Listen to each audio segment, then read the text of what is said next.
क्या पढ़ाए थे? वेद वगैरह पढ़ाए थे।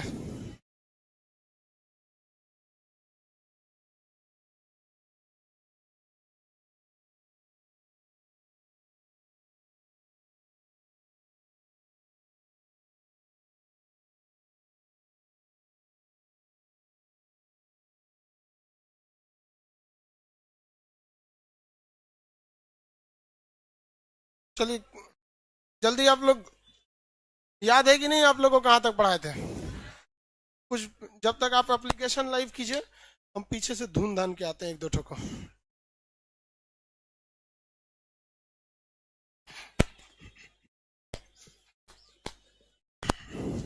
ये आलू, तू बता, सामवेद का उपवेद कौन सा है?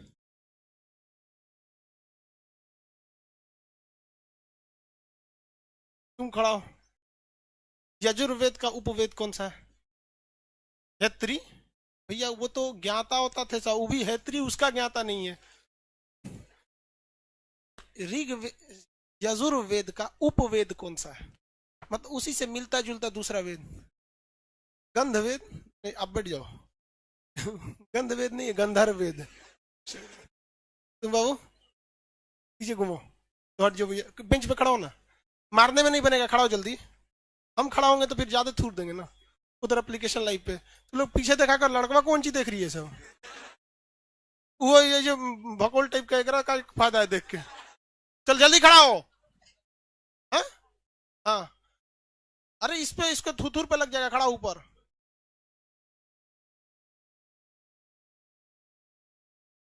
पीछे घूम, उधर देख। हट जाओ ना। हाँ उधर उधर देख, हाथ टूट जाए। हमारा नाम हंसाएगा सबकी। खान सर क्या पढ़े आप बताओ बाबू। ऋग्वेद के जो ज्ञाता थे उन्हें क्या कहा जाता था? जैसे हमने ऋग्वेद बहुत ज्यादा पढ़ लिया तो हमारे नाम के आगे क्या लगेगा?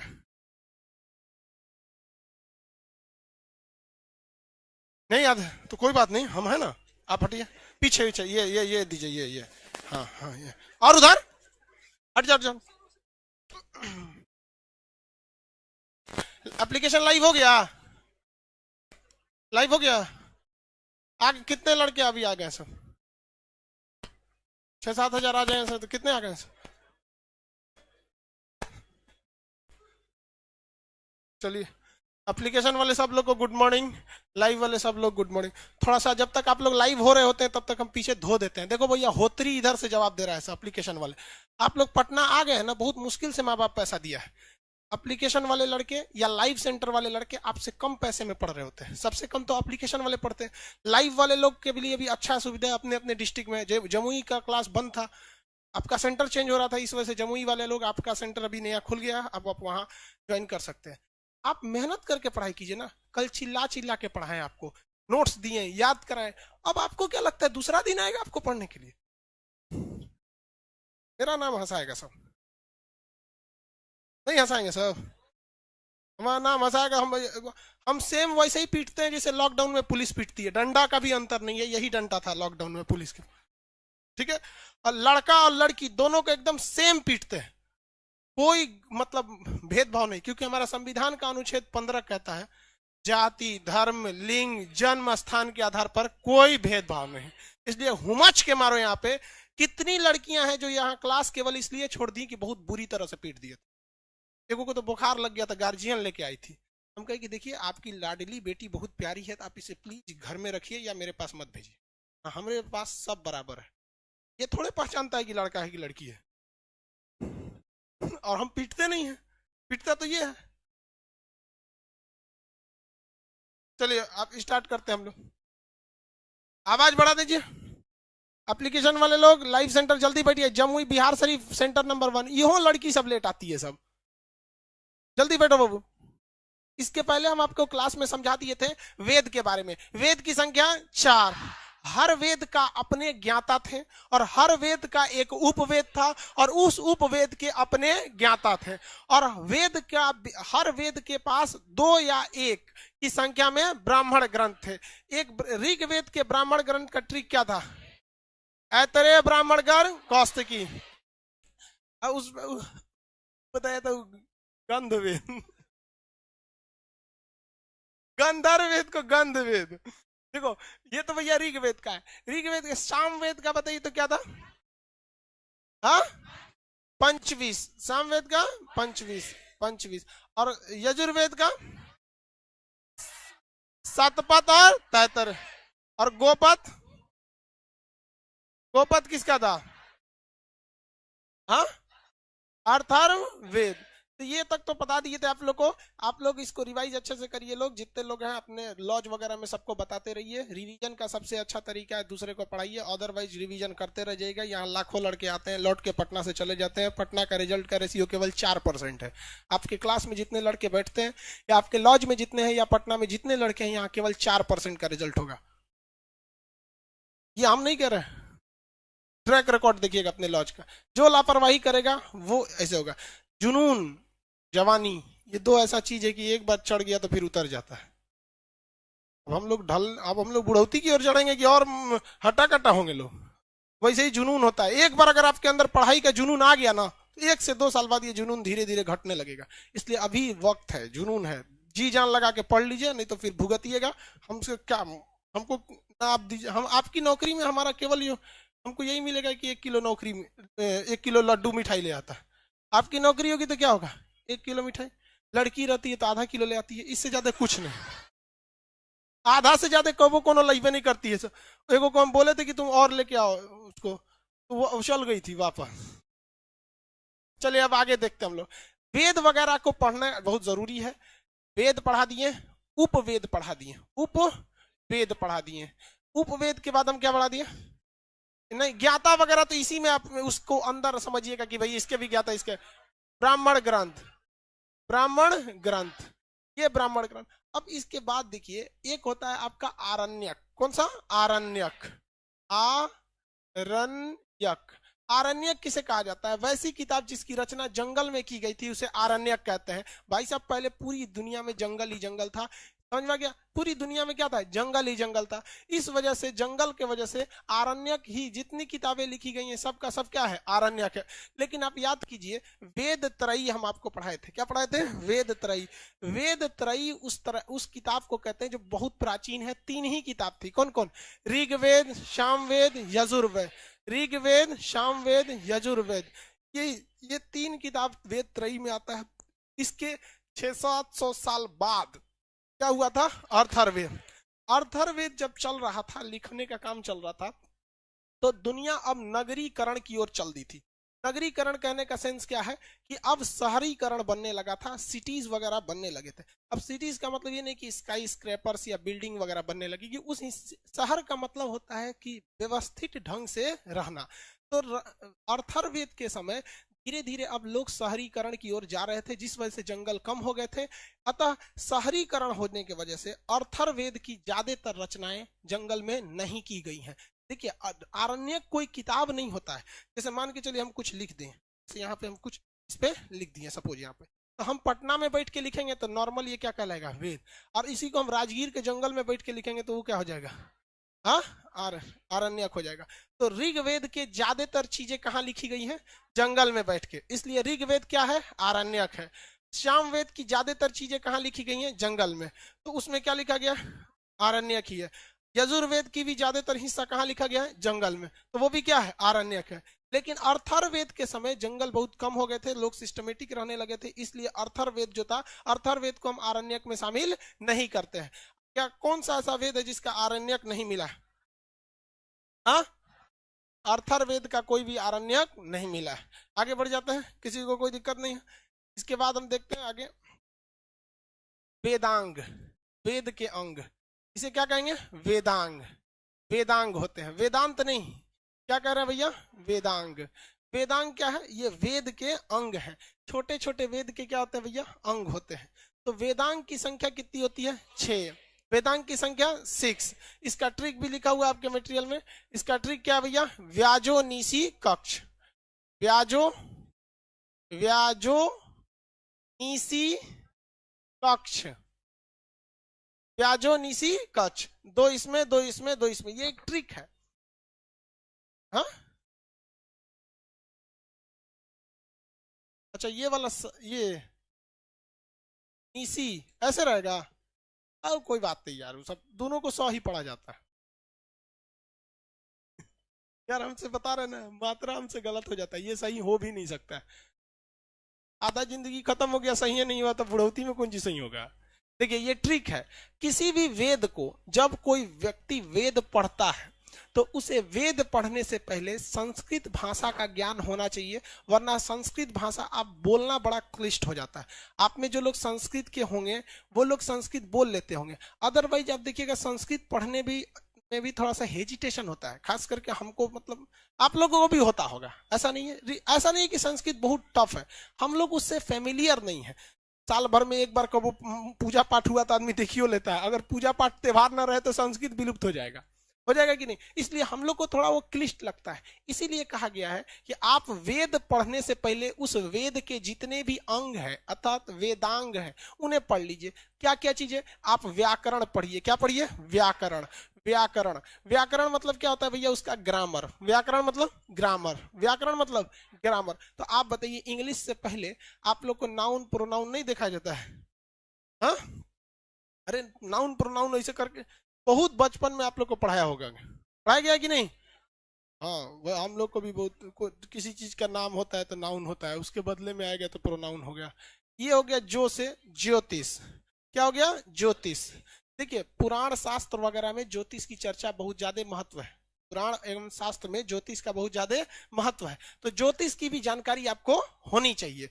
ज्योतिष की जानकारी आपको क्या होना चाहिए? होना चाहिए। उसके बाद क्या होता है? निरुक्त। निरुक्त ये भी उसी का एक अंग है, प्रीपोजिशन कंजंक्शन टाइप का होता है। सी से शिक्षा, शिक्षा। क से कल्प, कल्प। छ से छंद। आप लोग हिंदी मीडियम, हिंदी कह रहे हैं, मैट्रिक वगैरह के एग्जाम में दिए होंगे तो छंद आपसे पूछता होगा। हाँ, दरोगा वगैरह में हिंदी है, उस समय भी क्या पूछता है? छंद पूछता है। तो आपको हल्का फुल्का छंद वगैरह पता होंगे। हमें यहाँ छंद थोड़ी ना पढ़ना है, और ना ही हमें हिंदी का पूरा व्याकरण पढ़ना है। हम कहाँ से आपको व्याकरण पढ़ा देंगे? हम तो खुदे बड़ी मुश्किल से मैट्रिक में याद किए थे। पठती, पठत, पठावा, पठंती, और वो उसी वक्त था। लेकिन ऐसा नहीं है, मेरे टीचर हमसे बोलते थे कि हिंदी के टीचर के तू फेल हो जाएगा, क्योंकि हमको हिंदी में कोई इंटरेस्ट नहीं था, लिखते भी थे गलत लिख देते थे ज्यादातर, और कहते थे हिंदी में फेल हो जाएगा। और उनका एक बहुत फेमस डायलॉग था कि लड़का अगर 70 नंबर पा जाता है तो खुश हो जाता है, जबकि उसे यह सोचना चाहिए कि मेरे 30 नंबर कहाँ चले गए। तो हम, बात उनका सही था। और हमको इत्तेफाक से ना हिंदी में शायद 92 नंबर आए थे, पूरे कॉलेज में हिंदी में सबसे ज्यादा मेरे आए थे। अब देखिए, हमको इनफैक्ट हमको ज्यादा कुछ आता नहीं था, लेकिन हमको, हम, मेरे रिलेशन में एक दो लोग टीचर है सरकारी, उन्होंने एक बात बताया था कि कहिए बफरिंग नहीं हो रहा है जी, हम एक जगह खड़े हैं इसलिए उनको लग रहा है। बफरिंग कर रहा है क्या? नहीं, हम एक जगह खड़े हैं इसलिए लग रहा है। तो मेरे रिलेशन में एक दो सरकारी टीचर है, उन लोग का क्या कहना है कि जब हम लोग कॉपी चेक करते हैं ना तो हमारे ऊपर ऊपर से प्रेशर रहता है कि ज्यादा से ज्यादा लड़कों को पास किया जाए, क्योंकि करियर का सवाल है। तो शुरुआत में जब हम लोग कॉपी जांच करते हैं ना तो उस वक्त जितना आंसर लिखा रहता है उसमें हम नंबर नहीं काटते हैं, जब तक कि उसको 30-35 नंबर नहीं मिल जाता है। और 30-35 नंबर मिलने के बाद तब आदमी कहता है कि दही ससुर आप तो पास हो ही गया है। तो हमने क्या किया होशियारी, कि जो नंबर कटने वाले चीज थे पहले उसको पहले लिख दिए, जिसमें जिसमें नंबर कट सकता था। निबंध में नंबर कटता है, 10 नंबर का रहता है, सोचा कुछ गांधी जी के जीवनी ले आएगा ना, और अगर बिहार और हिंदी यूपी बोर्ड का लड़का अगर लिखा है गांधी जी की जीवनी लिखो, खुद गांधी जी आके अपनी जीवनी लिखेंगे तो 10 में 10 नहीं देगा। ये मेंटेलिटी है उनकी। सीबीएसई वाला दे देता है। सीबीएसई वाला क्या कर देते थे? अरे जल्दी बैठो, जल्दी बैठो, बोरा अपने से ले आए थे तो उसको बैठ जाना दो, लेके जाना फिर बोरा यहाँ पे, तो जगह नहीं है। तो हम क्या किए ना, ये सब नंबर वंबर वाला पहले लिख दिया, तो काफी अच्छा नंबर आ गया। जो श्लोक थे, दोहा था, मुहावरा था, इस सब में नंबर ही नहीं कटता है, तो खड़े खड़े मिलता है। तो 92 नंबर आया। हम सबसे पहले वही सर को खोज रहे थे, हिंदी वाला सर को। फेल हो जाएगा तुम यहाँ पे। हम ले जाके उनको रिजल्ट दिए, और उनको तो पहले से पता था कि हिंदी में सबसे ज्यादा इसी का आया है। हम कहे कि सर ये रिजल्ट, तो हम उदास थे एकदम चुपचाप। कहे कि तुम खुश नहीं है? सर हम इस बात का टेंशन है कि मेरा 8 नंबर गया कहां।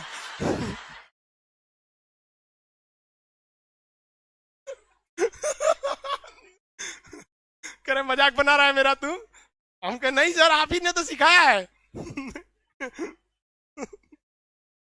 तो भाग से आ जाता है। पता नहीं कि हमको आज तक ये नहीं समझ में आता हमको कितना नंबर दे दिया, काफी ज्यादा नंबर। अब मैट्रिक में एक्यूरेट हमको भी याद नहीं है कि उस वक्त कितना था, बट इसी के आसपास में था। कॉलेज में हिंदी में सबसे ज्यादा मेरा था।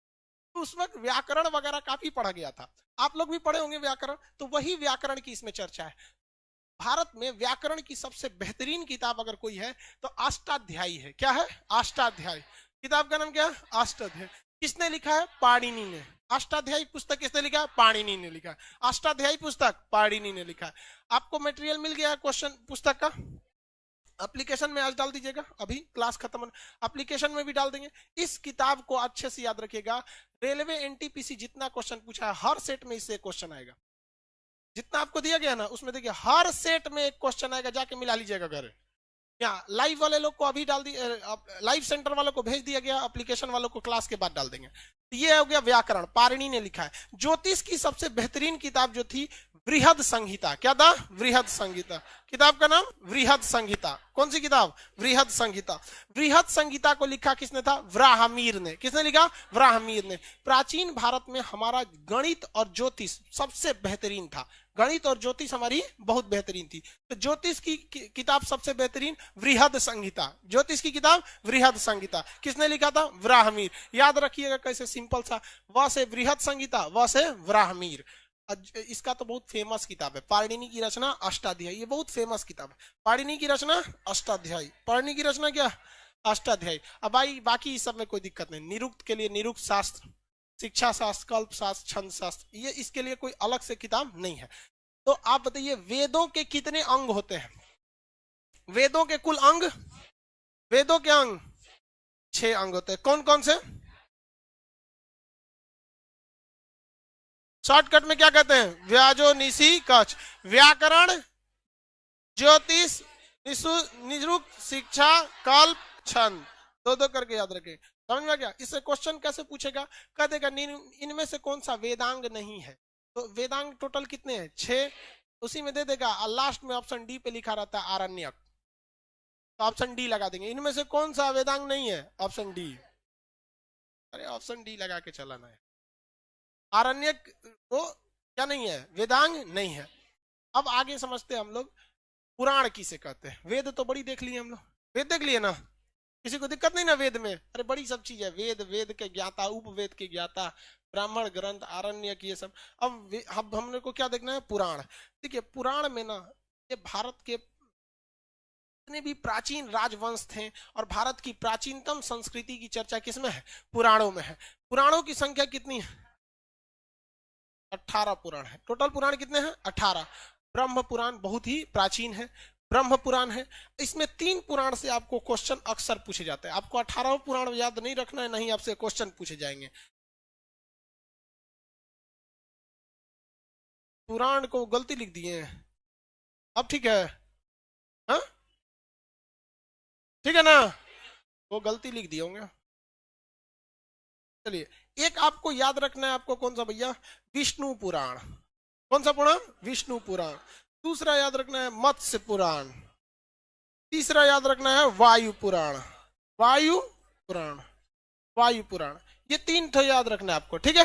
कितने याद रखना है? 3। विष्णु पुराण मौर्य काल। विष्णु पुराण में मौर्य काल की ज्यादा जानकारी है। विष्णु पुराण में किसकी जानकारी? मौर्य काल की। अब याद कैसे रखे भैया? मौर्य काल की शुरुआत मेनली मौर्य वंश की शुरुआत कहां से हुई थी? मगध से। कहां से थे? मगध से। तो ये विष्णु पुराण। मत्स्य पुराण ये सातवाहन। मत्स्य पुराण सातवाहन, सातवाहन। मत्स्य पुराण सातवाहन। वायु पुराण गुप्त।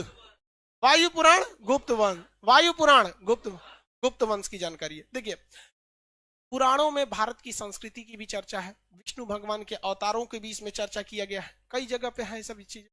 तो ये सब में प्राचीन राजवंश वगैरह के बारे में बताया गया। उस समय हमारी संस्कृति कैसी थी, हमारी शिक्षा का क्या था, ये सारी चीजों को क्या किया गया? बताया गया। समझ में गया? सर मैप में एडमिशन नहीं हो रहा है। एप्लीकेशन वाले लोग आपको कल समझाए थे ना, मैप में एडमिशन नहीं होगा, सर्वर में थोड़ा भी जगह नहीं है। जो ऑलरेडी पढ़ रहे हैं मैप में उनका हम लोग उसमें असाइन कर दिया जाएगा। चलिए यहाँ देखिए, बाकी यहाँ पे पटना में और लाइव सेंटर में बस मैप में एडमिशन होगा। बाकी एप्लीकेशन में थोड़ा भी जगह नहीं, भड़क जाएगा एप्लीकेशन। देखिए याद कैसे रखेंगे? याद रखने का वायु वायु जो होती है, आप में से कितने लोग को वायु दिखाई दे रही है? किसी को वायु दिखाई दे रही है? वायु गुप्त रूप से बह रही है। वायु कैसे बह रही है? किसी को दिखाई दे रही है आप लोग को? वायु गुप्त रूप से। मछली का देखिए, मत्स्य से क्या आ रहा है? मछली।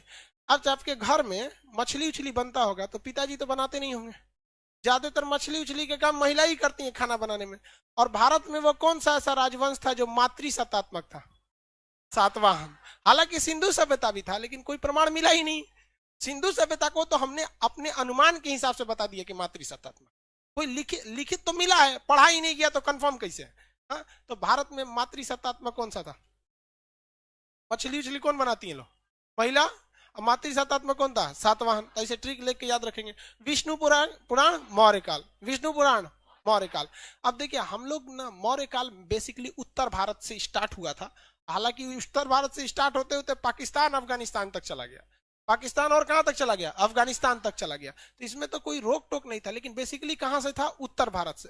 और उत्तर भारत में ज्यादा वैल्यू विष्णु भगवान की। चाहे विष्णु भगवान के, राम जी किसके अवतार थे? विष्णु भगवान। कृष्ण जी किसके अवतार थे? विष्णु भगवान। और साउथ में देखेंगे ना तो शंकर जी का बड़ा वैल्यू है, महाकाल का, शिव जी का।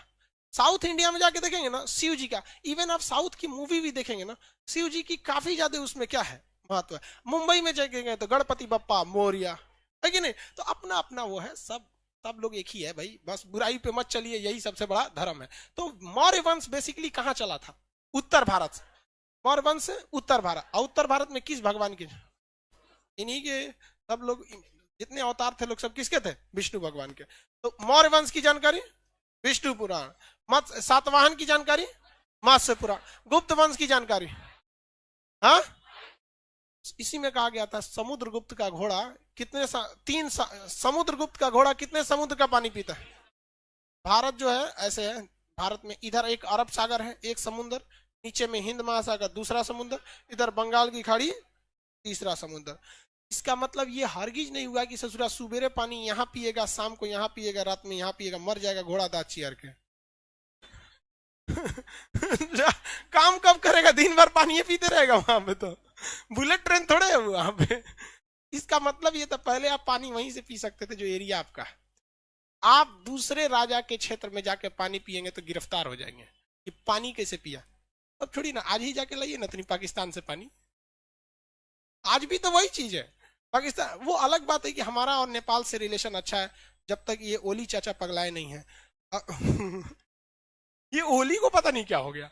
हमारा नेपाल से काफी अच्छा रिलेशन है, कोई पासपोर्ट वगैरह नहीं लगता है, लोग ऐसे चले जाते हैं, शादी ब्याह तक होता है। लोग बोलते हैं ना बेटी और रोटी का रिश्ता है, मतलब वहां के लोग हमारे यहाँ आते हैं रोटी कमाने के लिए।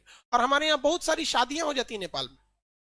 जो बिहार के उस एरिया के होंगे ना, चंपारण साइड में, उधर मध्य सीतामढ़ी, वहां जो बहुत ज्यादा तो वहां से नेपाल से आ जाती हैं लोग।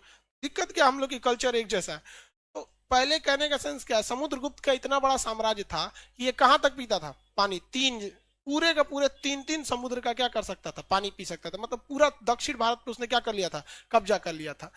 मत्स्य पुराण में किसकी जानकारी है? हाँ, सातवाहन वंश। समुद्रगुप्त, समुद्रगुप्त लिख देते हैं, आप याद रखेंगे इसका घोड़ा। विष्णु भगवान के 10 अवतार की चर्चा किसमें है? देखिए वायु पुराण में नहीं है, इसमें है विष्णु भगवान के अवतारों की चर्चा है। हालांकि विष्णु पुराण में विष्णु भगवान की बहुत सारी चर्चा है, लेकिन आगे जाके बताया गया है, आगे जब बौद्ध धर्म पढ़ाएंगे ना तो उसमें भी बताएंगे विष्णु भगवान के कुल कितने अवतार थे? 10। और इत्तेफाक देखिए किस बात है कि विष्णु भगवान के अवतार महात्मा बुद्ध को भी माना गया है। ऐसा कहा गया है कि जिस तरह से राम जी किसके अवतार थे? विष्णु भगवान। कृष्ण जी किसके अवतार थे? उसी तरह पुराणों में कहा गया है कि महात्मा बुद्ध भी किसके अवतार थे? विष्णु भगवान के। आप ही की बात कर रहे हैं। बहुत आसान, मतलब अहिंसा के सबसे बड़े पुजारी। तो ये तो आप लोग को पुराण से क्वेश्चन आएंगे तो बना सकते हैं। पुराणों की संख्या, पुराणों की संख्या। पांचवा वेद किसे कहा जाता है? पुराण को। पुराण को क्या कहा जाता है? पांचवा वेदों का वेद किसे कहा जाता है? पुराण को। वेदों का वेद, पांचवा वेद। मौर्य वंश की जानकारी किसमें?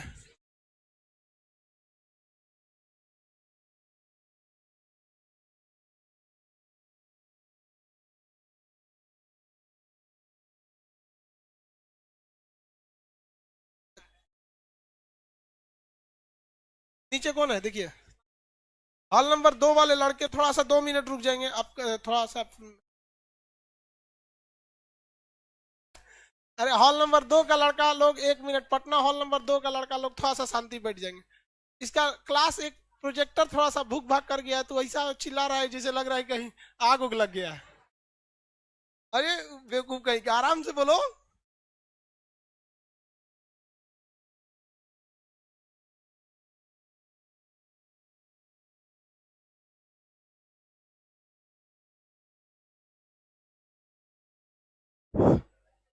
एक मिनट बाबू, थोड़ा एप्लीकेशन वाले लोग 1 मिनट, पटना हॉल नंबर 2 में थोड़ा सा प्रोजेक्टर थोड़ा सा फ्लक्चुएट कर जा रहा है। हमको लगा बेचारा कोई बेहोश होश हो गया, उस तरह से आगे कर रहा है।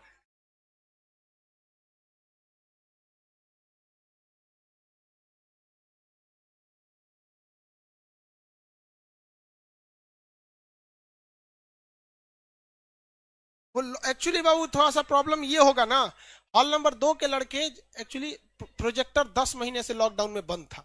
इसे थोड़ा इलेक्ट्रॉनिक चीज की खराबी क्या है ना, कि उसको आराम दे दीजिएगा तो मर जाता है। मोबाइल में 10 महीना बंद कर दीजिएगा ना, चालू कीजिएगा तो पता चला गैलरी वैलरी में से 2-4 चीज उड़ गया है। देखिए थोड़ा सा हॉल नंबर 2 वाले लोग संयम बना के रखेंगे। क्या हो गया था जी हॉल नंबर 2 में उसको?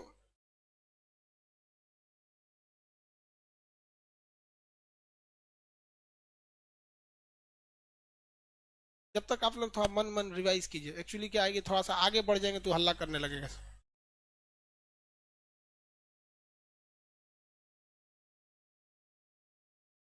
पीछे बाकी सारे हॉल में प्रोजेक्टर में कोई दिक्कत नहीं है।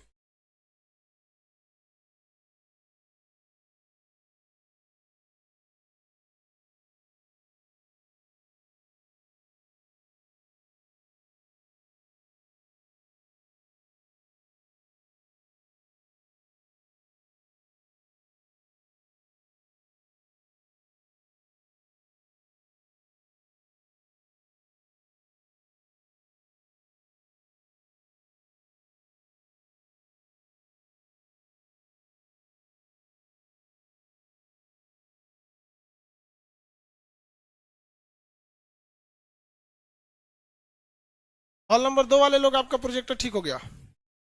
हल्ला नहीं करो प्रोजेक्टर वाले, हॉल नंबर 2 वाले, यहां तक सुनाई दे रहा है। सही हो गया आपका प्रोजेक्टर, उसका प्रोजेक्टर ही चेंज करा देंगे। बीमारी वाला चीज को यहाँ नहीं रखा कीजिए आप। आप सब लोग को एक सूचना, सूचना नहीं मतलब एक सावधानी आप लोग के लिए। कल रात में हमारे साथ एक हुआ, आप लोग को कभी भी कोई मेल आए, ईमेल आईडी मेल वगैरह, खास करके उसमें जिसमें आपका अकाउंट नंबर हो और कोई लिंक दिया हो, लिंक मतलब ब्लू कलर से आता है ना वहां पे, और अगर उसमें चल रहे HTTP अगर ये लिखा हो तो गलती से भी क्लिक मत कीजिएगा।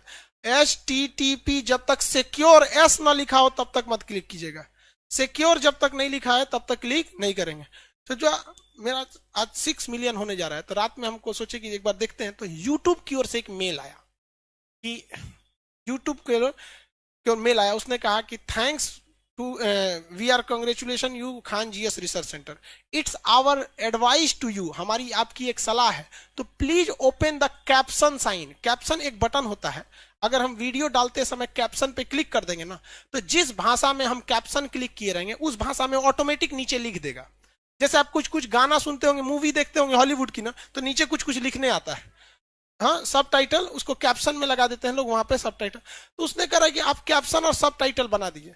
हम कहें कि इतना हम ना सोचते हैं, छोड़ दिए। लेकिन ये मेल 3-4 बार आया, तो उसने कहा कि भाई अगर आप किस तरह से सब टाइटल और कैप्शन लगाते हैं इसको देखना है तो आप इस लिंक पर क्लिक कीजिए। हम चचुआ उस पर क्लिक करने जा रहे थे, एकदम कंफर्म कर दिए रहते, लेकिन यहाँ जब देखिए एस नहीं है, अगर हम इस पे एस पे क्लिक किए रहते ना, इस पे तो सब उड़ा दिया रहता।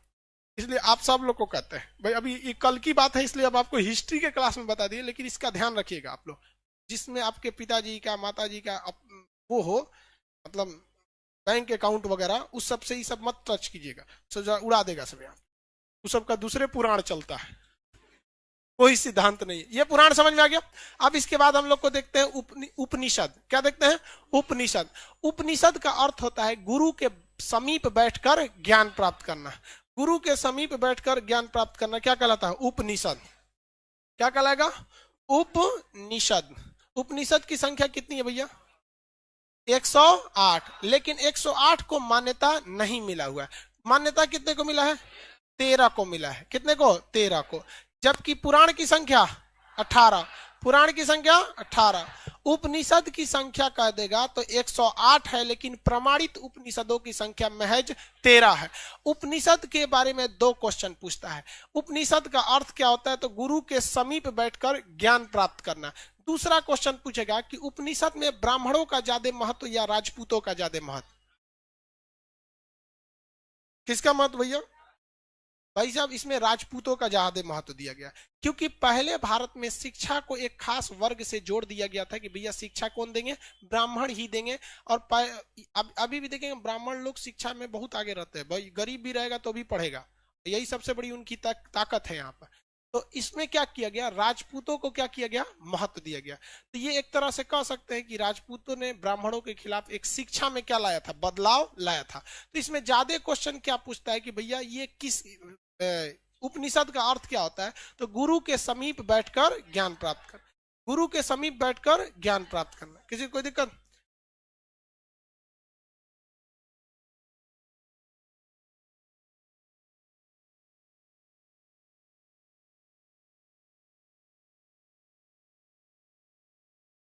देखिए, इसमें उपनिषद में आप बहुत सारा उपनिषद सुने होंगे, लेकिन एक उपनिषद सबसे ज्यादा फेमस है, जिस सब लोग जानते हैं लोग, जिसका नाम क्या है?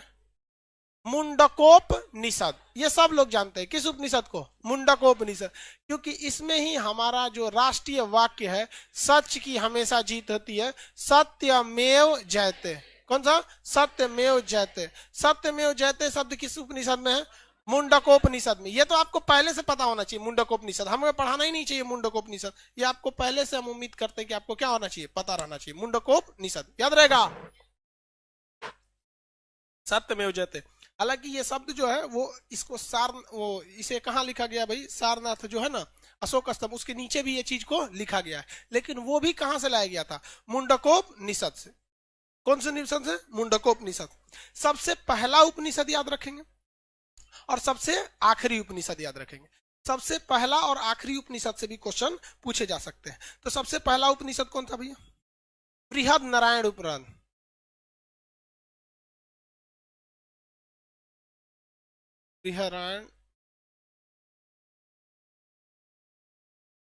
बृहदारण्य उपनिषद। सबसे पहला कौन था? बृहदारण्य उपनिषद। और ये बहुत ही बड़ा है, सबसे बड़ा भी है यहाँ पर। तो बृहदारण्य उपनिषद सबसे पहला उपनिषद है। और सबसे बाद में जो उपनिषद की रचना किया गया वो कौन सा था? सबसे बाद में जो उपनिषद था, तो अकबर के समय में एक आलोपनिषद रचना किया गया, वो अकबर के समय किया गया। लेकिन सबसे पुराना उपनिषद कौन है? बृहदारण्य उपनिषद। सबसे पुराना उपनिषद। देखिए, इसको 4 बार 5 बार बोलेंगे तभी याद होगा, क्योंकि ये थोड़ा सा क्लिष्ट भाषा है। इसको जब तक बोलेंगे नहीं तब तक याद नहीं होगा आपको। सबसे पुराना बृहदारण्य उपनिषद। अलग अलग उसमें लिखा हुआ है बृहद नारायण, तो उसको एक ही में मिला देंगे, संधि विक्षेप करके बृहदारण्य उपनिषद। कौन सा उपनिषद? बृहदारण्य उपनिषद। सबसे पुराना बृहदारण्य उपनिषद। सबसे पुराना बृहदारण्य उपनिषद। उपनिषद का अर्थ क्या होता है? गुरु के समीप बैठकर ज्ञान की प्राप्ति करना। वह कौन सा उपनिषद है जिसमें सत्यमेव जयते हैं? कौन सा है? मुंडकोपनिषद। कौन सा उपनिषद भाई? मुंडकोपनिषद में किस चीज की चर्चा है? अकबर के समय कौन सा उपनिषद लिखा गया? आलोपनिषद। सबसे बाद में था अकबर के समय आलोपनिषद। अकबर के समय कौन सा था? आलोपनिषद।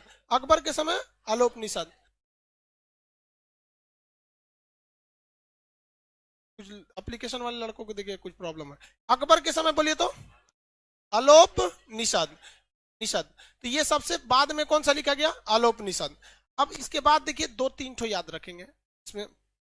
एक यम और नचिकेता की कहानी। यम और नचिकेता ये एक बहुत प्रसिद्ध पुरानी की कहानी है उस समय की। यम और नचिकेता की कहानी जिस उपनिषद में है उसी में किस चीज की चर्चा भैया? ओम शब्द की। यम नचिकेता की कहानी एवं ओम, इसकी चर्चा किस उपनिषद में? कठोपनिषद। कौन सा भाई? कठोपनिषद। कठोपनिषद में कितनी चीजों की चर्चा? 3। कौन कौन? यम, नचिकेता और ओम। यम, नचिकेता और ओम, यम, नचिकेता और ओम, यम, नचिकेता और ओम। समझ में आ गया कि नहीं आ गया? तो इसकी चर्चा किसमें है? कठोपनिषद में। किसमें? कठोपनिषद। देखिए भाई मात्रा हम गलत लिख सकते हैं, इसके लिए आप माफ करिएगा। ये कठोपनिषद में। इसके बाद आपसे एक पूछ सकता है, ये यम और नचिकेता वाला पूछा हुआ है बीपीएससी में, इसको थोड़ा सा ध्यान दे दीजिए। यम, नचिकेता और ओम की कहानी। अब ओम भैया किस धर्म से संबंधित है? ये सब तो हिंदू धर्म से संबंधित है, लेकिन ओम शब्द एक देवताओं के लिए। तो इसी से रिलेटेड एक और याद रखिएगा, ब्रह्मा, विष्णु और महेश, यानी ये त्रिमूर्ति, ब्रह्मा, विष्णु, महेश। पूरे सृष्टि के रचयिता किसे कहा जाता है? ब्रह्मा, विष्णु, महेश। यही तीन लोग तो पूरा का पूरा क्या है, संभाले लोग इसके शास्त्र के हिसाब से। तो ब्रह्मा, विष्णु, महेश, इन तीनों की चर्चा किसमें रहेगी? जालोपनिषद। किसमें? नहीं लिखा है क्या मटेरियल में? हाँ, नहीं है? देखे, तो फिर आप लोग इतना मेहरा के क्यों बोल रहे हैं? है तो कठोपनिषद। अच्छा, जवालोपनिषद लिखा है, जलोपनिषद होता है, जलोपनिषद। ठीक है, ब्रह्मा, विष्णु, महेश लिखा तो है भाई, जलोपनिषद है। ठीक है, लिखा है इसमें जालोपनिषद, जालोपनिषद। इसमें किसकी चर्चा है? ब्रह्मा, विष्णु, महेश। जालोपनिषद में ब्रह्मा, विष्णु, महेश। एक और कोई फेमस था, छूट रहा है। अच्छा, वो तो लिखने की भी जरूरत नहीं है, मुंडकोपनिषद। मुंडकोपनिषद तो लिखने की भी जरूरत नहीं है, लिख दे मुंडकोपनिषद, मुंडकोपनिषद। चलिए इसको फरिया के याद रख लीजिए, इसको वरना ये दिमाग से उतरेगा। उपनिषद में किसका महत्व ज्यादा दिया गया है? राजपूतों का। उपनिषद का अर्थ क्या होता है? गुरु के समीप बैठकर ज्ञान प्राप्त करना, गुरु के समीप बैठकर ज्ञान प्राप्त करना, उसी को क्या कहते हैं? उपनिषद। पीछे वाला क्या उपनिषद पढ़ रहा है? गुरु से बड़ी दूर है सब। हॉल नंबर 2-3 वाले आप भी उपनिषद नहीं है, लाइव सेंटर वाले आप लोग और दूर है। सबसे दूर तो एप्लीकेशन वाला है, सब कोई तमिलनाडु से है, कोई कहीं से, कोई कहीं से। उसमें तो कोई दिक्कत नहीं, वो तो और ज्यादा दूर पे। लेकिन पहले ये सुविधा ही नहीं था ना। पहले जो सुविधा थी वो कहाँ थी? मेनली तो पहले आप माइक भी नहीं था, यहीं बैठा के पढ़ाइए सकते थे। तो पहले हमको लगता है सब तो पढ़ाइया निषदे होता था, बिना माइक के कितना दूर पढ़ा देंगे? हाँ, पढ़ाए कितना लोग को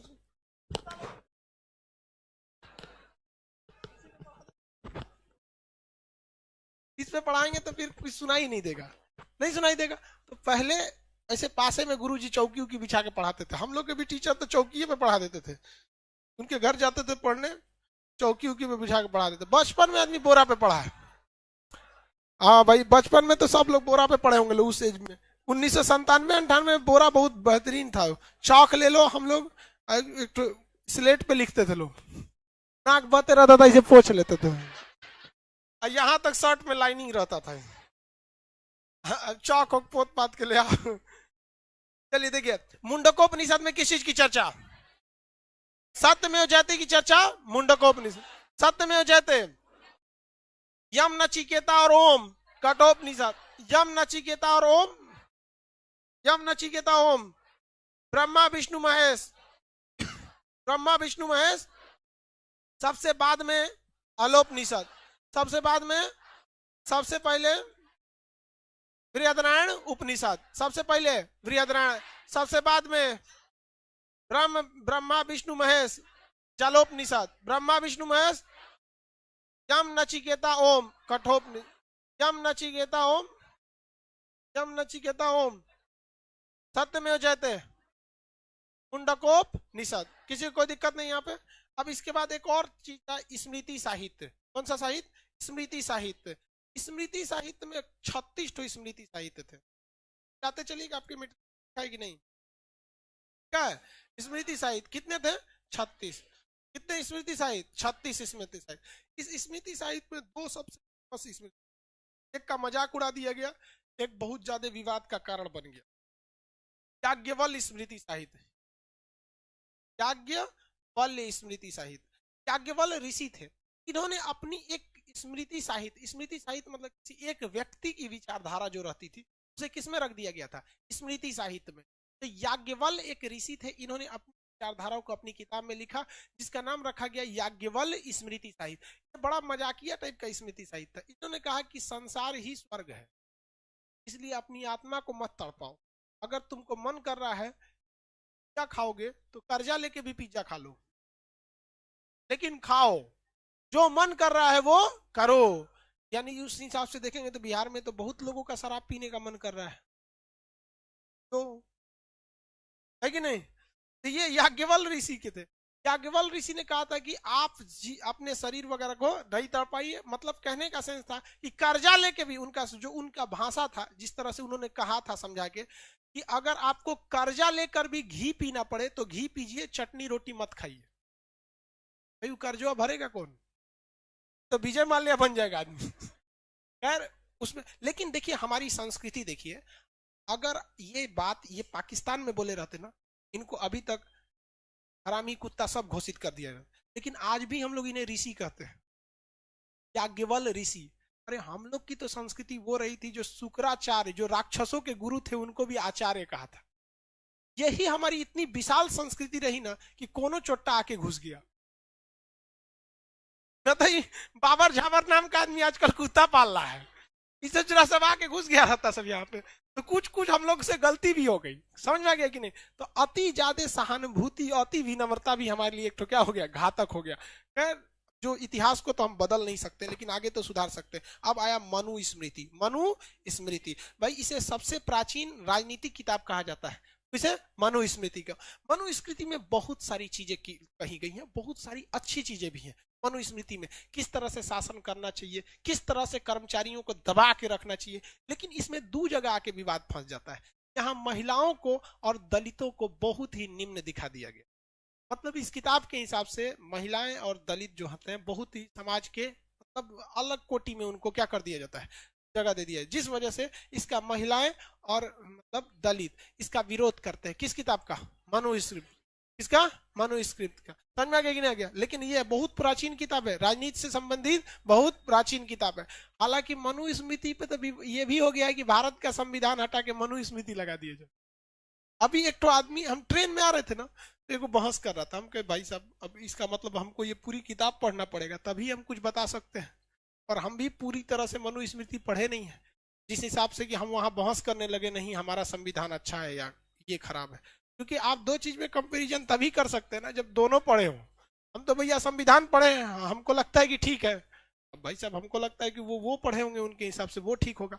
लेकिन ये दो किताबें स्मृति साहित्य में सबसे ज्यादा फेमस थी, और मनुस्मृति का बहुत ज्यादा प्रचलन आ गया, क्योंकि मनुस्मृति में शास्त्र वगैरह चीजों को बहुत ज्यादा ध्यान में रखा गया था। मनुस्मृति में इसमें दो तीन चीजें गलत भी थी। इसमें कहा गया था ना, शादी करने के लिए लड़का की आयु 25 साल होनी चाहिए और लड़की का 12 साल। तो शादी कर रहा है कि गोद ले रहा है। और ये परंपरा भारत में बहुत ज्यादा चलने लगी, और ये इतने साल चली, बाल विवाह के नाम से जाना जाने लगा।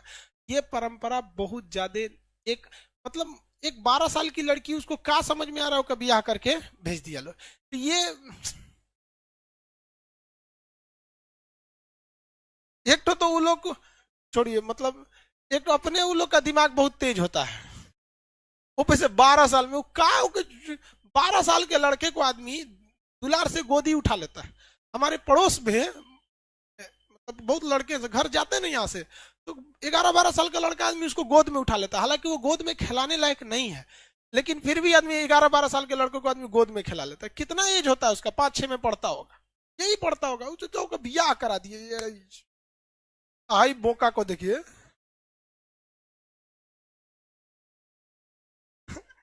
25 साल। चलिए, इसमें 8 प्रकार के विवाह की चर्चा थी। कितने प्रकार की? 8 प्रकार के विवाह की चर्चा थी। कई टाइप के क्या थे, विवाह थे। लेके भाग जाएंगे तो राक्षसी विवाह वगैरह वगैरह, कई टाइप की। इसमें किस चीज की चर्चा थी भैया? विवाह वगैरह की चर्चा किया गया था। किस किताब में? स्मृति, मनुस्मृति। देखिए आप एक चीज याद रखिएगा, जीवन में हमेशा आप किसी दूसरे के लिए या समाज के लिए कितना भी भलाई कर दीजिए, लोग उस भलाई को भूलेंगे बहुत जल्दी। और एक भी गलती कर दीजिए, लोग उसे कभी भूलेंगे ही नहीं। ये परंपरा है, ये नियम है इस समाज का।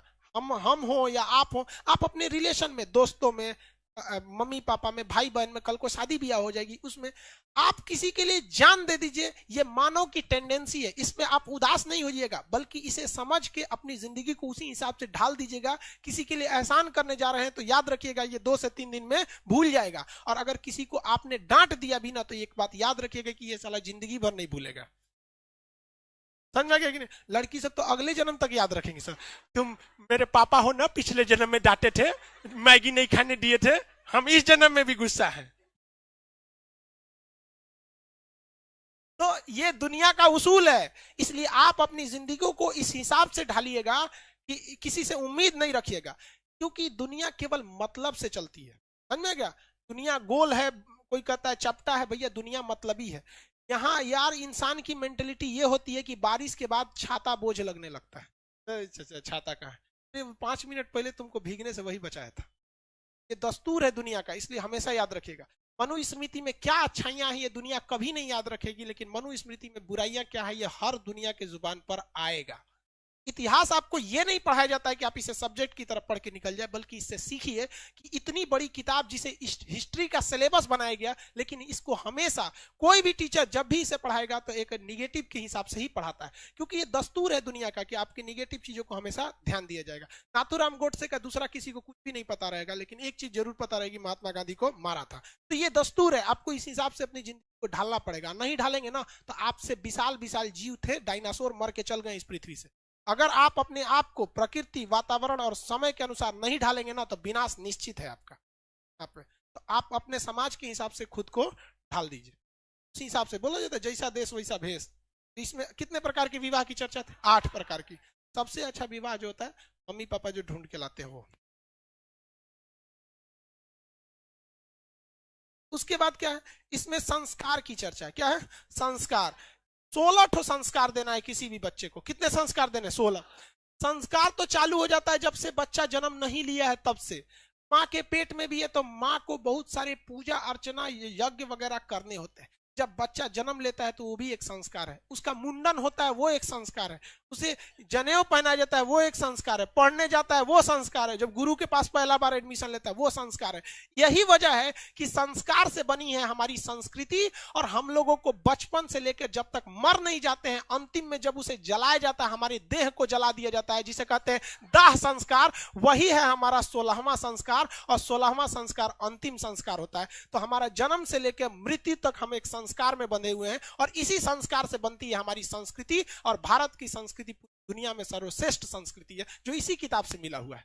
तो याद रखिएगा भाई, इतिहास में हमेशा कोई आपको ऐसा नहीं है कि आप कुछ भी कर दीजिए। आप किसी आप में से जितने लड़के हैं ना, बहुत से लड़कों को पढ़ा लिखा के आदमी नौकरी दिला, इतने लड़कों का आदमी जॉब हुआ कि हम सबको स्टेज पे बुलाएंगे तो क्लास कब लेंगे यहाँ। बहुत से लड़के आते हैं भाई चलो तुम यहाँ पे, लेकिन अगर किसी लड़का को मार दिए, पीट दिए, तो हमारा इतिहास भूल जाएगा, लेकिन वो याद रहेगा वो चश्मेला के हम ओकरा पीटे थे। उसको हम भूल जाएंगे लेकिन ये डंडा नहीं भूलेगा। लेकिन याद रखियो बाबू, यही डंडा है किस दिन जब नौकरी में बैठे रहेंगे ना, ऑफिस में एसी लगा रहेगा, कोई जब आपके लिए पर्सनल एक स्टाफ रहेगा, चाय पानी पिएगा ना, तो याद आएगा कि था कोई टीचर जो पीट पाट के सीधा किया। इसलिए हम पीटे उठे तो उसका बुरा नहीं मानिएगा। समझ में आएगा कि नहीं आएगा? लड़की लोग को हम ज्यादा क्यों बोलते रहते हैं बकलो लोकलो? क्योंकि पता है लड़कों को पढ़ने के लिए 4 साल घर वाले इजीली दे देते हैं, आसान आराम से। और लड़की का 6 महीना बाद घर वाला पूछते नौकरी ना भइलो, अरे आमतूर ने भेजा है का ओकरा? हमेशा पूछते हैं। तो लड़कियों को भी ये बात समझाते हैं, जो समाज का एक दस्तूर बन चुका है, आप अपने आप को उसमें ढालिए, नहीं तो ऐसे आप वो लोग चल जाएंगे जैसे डायनासोर चल गया ना, आप लोग भी चल जाएंगे। इसलिए आप ज्यादा मेहनत से पढ़िए। समझ में गया? लेकिन लड़कियों सबको समझ में थोड़ी आता है। गर्ल्स हॉस्टल में देखिएगा तो सीढ़ी पे ना हटा के जाना पड़ता। हटो तो क्या है, सीढ़िया पे बैठ के बतिया रही होती। हाँ हाँ हाँ। घर जाने से पहले लड़कियां जो होती है ना, व्हाट्सएप पे उसको ब्लैक लिस्ट करके जाती है, क्योंकि उसको डर होता है कि बोका को कितना समझाएंगे, कोनो ना कोनो मैसेज भेज देगा, और रास्ता भर वो गैलरी डिलीट करते जाएगी। और ये लड़की कहती है कि हमको गार्जियन पढ़ने नहीं देता है। भैया पढ़ने तो भेजा है, तू कौन सी कर रही है यहाँ? दिल से पढ़ाई कर दीजिए, 8 महीना बहुत है। हम बीएससी किए हुए हैं, हमको इतिहास भूगोल ज्योग्राफी से कोई लेना देना नहीं है। एकेडमिक स्टडी मेरी बीएससी है, लेकिन जी जान से अगर हमसे कोई पूछेगा तो हमने केवल 8 महीने में पढ़ाई किया। लेकिन उस 8 महीने में कौन सा दिन था, कौन सा तारीख था, शायद हमको ये भी याद नहीं है। हाँ, तो आप जिसे 6-6 घंटा पढ़ते हैं वो 6 घंटा पढ़ाई बहुत ज्यादा हो जाती है। 1 घंटा आप इस तरह से पढ़िए कि आपकी जिंदगी का जो सबसे करीबी व्यक्ति है, अगर वो भी अगर खड़ा हो जाए आपके सामने, तो आप उसे दिल से बोलते भाई अभी अभी डिस्टर्ब मत करना, चल निकल यहाँ से, अभी हम ये कर रहे हैं, हम अभी क्या कर रहे हैं, पढ़ रहे हैं। जिस दिन ये भावना आएगी उस दिन रिजल्ट हो जाएगा, और नहीं तो आप भी जाएंगे डायनासोर हो। समझ में आ रहा है आपको? किसी को दिक्कत? मनुस्मृति में हर एक चीजें गलत नहीं है। इवन दुनिया की कोई भी किताब या दुनिया का कोई भी सिद्धांत 100% सही नहीं होता है। हर चीज में कुछ अच्छाइयां कुछ खराबियां होती हैं। आप डिसाइड कीजिए आपको उसे क्या चाहिए। हाँ, ये बात हकीकत है जिसमें महिलाओं को और दलितों को बहुत ज्यादा सम्मान की नजर से नहीं देखा गया। लेकिन 8 प्रकार के विवाह, ये भी एक गलत ही था। संस्कार कितने? 16। इसमें 3 प्रकार के ऋण की बात कहा गया है, 4 प्रकार के पुरुषार्थ की बात कहा गया है, 4 प्रकार के आश्रमों की बात किया गया है, जिसकी चर्चा कल के क्लास में करेंगे। मैथ का क्लास स्टार्ट होगा। बाकी लड़के लोग निकलेंगे, लोग जिन लोग का भाई लड़की लोग निकलेंगे, एप्लीकेशन वाले लड़के कल मिलेंगे।